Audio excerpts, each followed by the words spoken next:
কর্মসংস্থানের লক্ষ্যে এখানে ৮ একর জমির ওপর ৯,২০,০০,০০০ টাকা খরচ করে সিঙ্গুর অ্যাগ্রো ইন্ডাস্ট্রিয়াল পার্ক গড়ে তোলা হয়েছে। ২৮টি প্লটের মধ্যে বরাদ্দ হয়ে গেছে ২৫টি।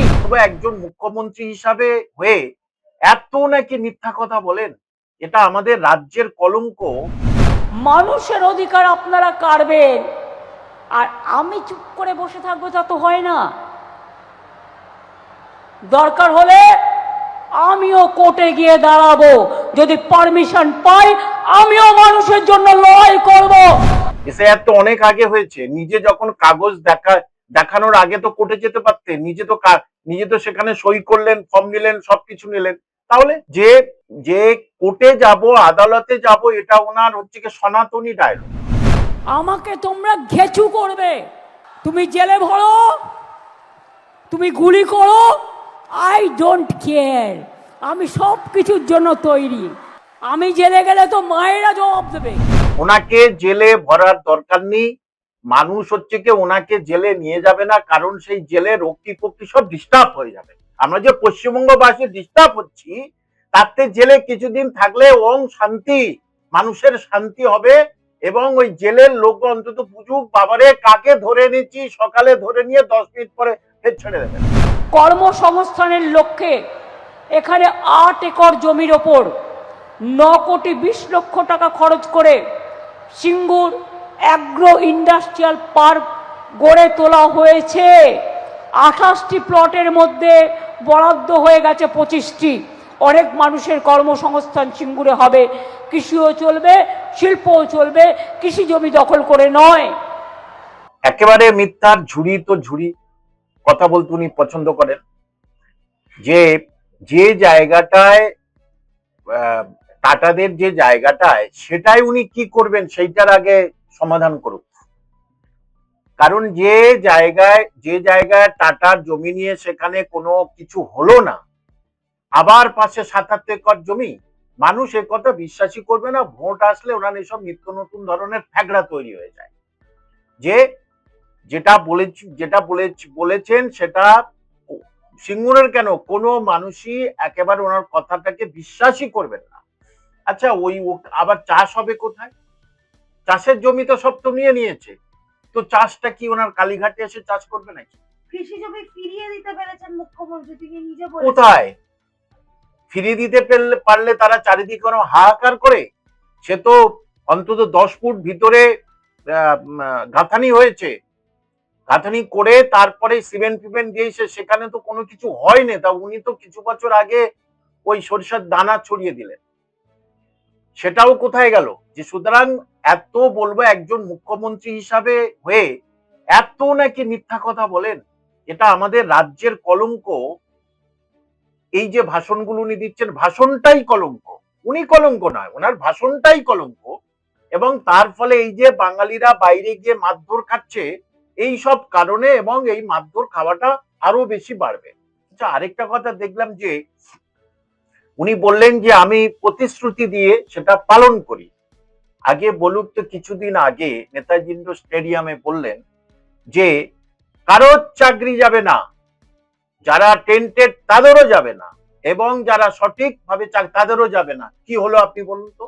এটা কিছুদিনের ঘটনা। তো তাহলে এইটা থেকে কি বোঝা যায়? উনি যা বলেন, যা প্রতিশ্রুতি দেন, সেটাই নিজে প্রতারণা করেন। এটাই হচ্ছে কি ওনার মূল কথা। যেটা বলবেন সে কথাটা উনি কিন্তু খেলাপ করবেনই, সেই জন্য ওনার নাম মমতা ব্যানার্জি। ঘাটাল মাস্টার প্ল্যান দেব আমাকে বারবার বলতো, আমি ঘাটালে যখনই বন্যা হয়েছে ছুটে গেছি।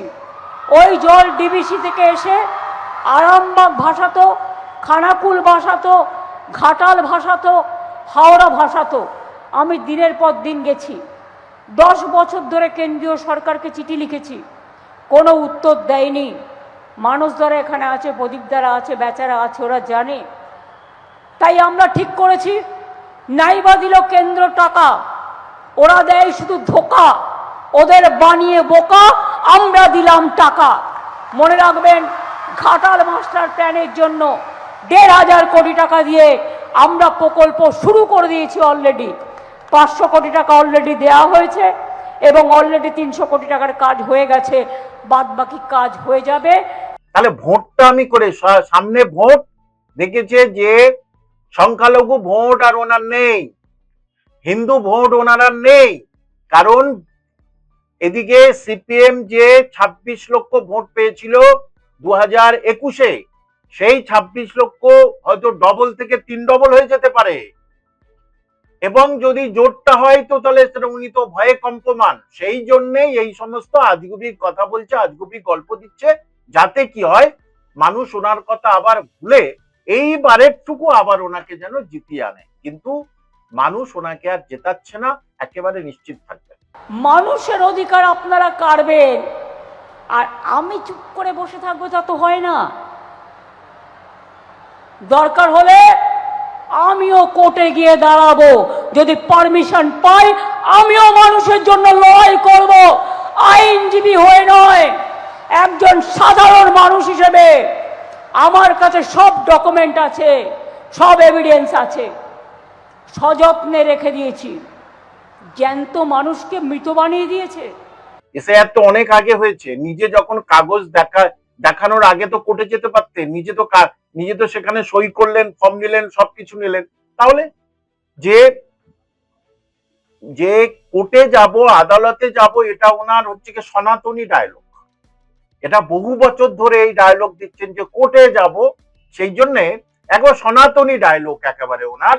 এবং এই ডায়লগ কোনোদিনই ওনার, যতদিন বাঁচবেন ততদিনই কিন্তু ওনার কাছে এই ডায়লগটা থাকবে, এবং চিরকালই উনি এই ডায়লগগুলো, আমি কোর্টে যাব। কেন আর অ্যাডভোকেট গুলো তাহলে পুষে রেখেছেন কেন? কল্যাণ বন্দ্যোপাধ্যায়কে পুষে রেখেছেন কেন? কল্যাণ বন্দ্যোপাধ্যায় গিয়ে নানা রকমের হচ্ছে কৌতুকমূলক কথা বলছে এবং কোর্টের কাছে ঠাটানি খাচ্ছে। তাহলে আপনি যান না, আপনি গেলে তো কোনো অসুবিধা হতো না, কোর্ট ঠান্ডা হয়ে যেত। হয়তো বা এমন হতে পারে কোর্ট আনকোর্ট বিচারপতিরা ভয় পালিয়ে যেত। এত সুন্দর ইংরাজি বলবে যে ইংরাজি ভাঙা ভাঙা ইংরাজি, যার করোনা কেন বারবার আপনার কাছে যদি আইন থাকে, আপনার কাছে ডকুমেন্টস থাকে, তাহলে আপনি কেন কোর্টে যাচ্ছেন না? প্রশ্নটা আমার, কেন আম জনতার হচ্ছে কি এই প্রশ্ন, একজন শিক্ষক হিসাবে আমার এই প্রশ্ন ওনার কাছে। আমাকে তোমরা ঘেচু করবে, তুমি জেলে ভরো, তুমি গুলি করো, আই ডোন্ট কেয়ার, আমি সব কিছুর জন্য তৈরি। আমি জেলে গেলে তো মায়েরা জবাব দেবে, বোনেরা জবাব দেবে, ঘরে ঘরে নাড়ু তৈরি হবে। ওনাকে জেলে ভরার দরকার নেই, মানুষ হচ্ছে কি ওনাকে জেলে নিয়ে যাবে না, কারণ সেই জেলে রক্ষী পক্ষী সব ডিস্টার্ব হয়ে যাবে। আমরা যে পশ্চিমবঙ্গবাসী ডিস্টার্ব হচ্ছি, তাতে জেলে কিছুদিন থাকলে ওং শান্তি, মানুষের শান্তি হবে, এবং ওই জেলের লোক অন্তত বুঝুক, বাবারে কাকে ধরে এনেছি, সকালে ধরে নিয়ে 10 মিনিট পরে ফের ছেড়ে দেবেন, যে ওনাকে কেউ জেলে নিয়ে যাবে না। সবচেয়ে বড় কথা, আপনি আপনার জায়গা থেকে সরে আসুন না, বঙ্গবাসীকে একটু শান্তি দিন না। আর শান্তি না দিলেও এই ইলেকশনের পরে মে, জুন, জুলাইয়ে ওনারা ওখানে থাকতে হবে না, পরিষ্কার বঙ্গবাসী শান্তিতে বিরাজ করবে। কিন্তু যে সিঙ্গুরের মাটি আমাকে জয় দিয়েছিল, যে সিঙ্গুরে আমি 26 দিন অনশন করেছিলাম, কৃষকদের জমি ফিরিয়ে দিয়েছিলাম, সেই সিঙ্গুরের মাটিতে প্রধানমন্ত্রী এসে বড় বড় গুল মারলো, আমাকে কিছুটা গালাগালি করে চলে গেল। তা গুল আপনি মেরেছেন। আজকের যা ডায়লগটা আমি শুনলাম, আপনারা প্রেস আসবে বলে আমি সবগুলো তো শুনলাম, যে তাহলে এর প্রথম থেকে শেষ পর্যন্ত কোথায় সত্যতা লুকিয়ে আছে আপনি বলুন। যে জমি ফিরিয়ে দিয়েছেন, জমি ফিরিয়ে দেওয়া অর্থ জমিটার 12টা বেজে তার জমিটা ফেরত দিয়েছেন। তারা শুধু কি ওই জমিটা দেখবে? জমিটা কোনো কাজ করতে পারবে না? দোফসলি এ ছিল আপনারই জন্যই তো জমিটা, আপনার জন্যই তো টাটা ওখান থেকে চলে গেল। আজকের পশ্চিমবঙ্গের কি উন্নতি হতো, প্রত্যেকটা মানুষ বুঝতে পারতো পশ্চিমবঙ্গের কি উন্নতি হতো ওই সিঙ্গুরকে ধরে। আরো অনেক কারখানা আসতো, টাটার মতো নাম্বার 1 যখন একটা ইন্ডাস্ট্রিয়ালি যদি আসতো, তাহলে সারা বিশ্ব থেকে কিন্তু পশ্চিমবঙ্গে এসে তারা কিন্তু ফ্যাক্টরি করতো নানা রকম। মানুষের চাকরি তো উনি দেবেনই না, বঞ্চ পরিযায়ী শ্রমিক বেড়ে গেছে, তারা তো অন্তত এখানে এসে কাজকাম করে খেতে পারতো, দোকান হোটেল ফোটেল চারিদিকে হতো। সুতরাং আর কত মিথ্যাচার করবেন উনি, সেটা মানুষ এ জানছে, দেখছে, অনুভব করছে, এর জবাব দিয়ে দেবে। আমাদের সব টাকা বন্ধ করে দিয়েছো, আর সিঙ্গুরে দাঁড়িয়ে বলছো আমি বাংলার জন্য এটা করব টেলিপ্রম্পটার দেখে। কি করে জানেন তো?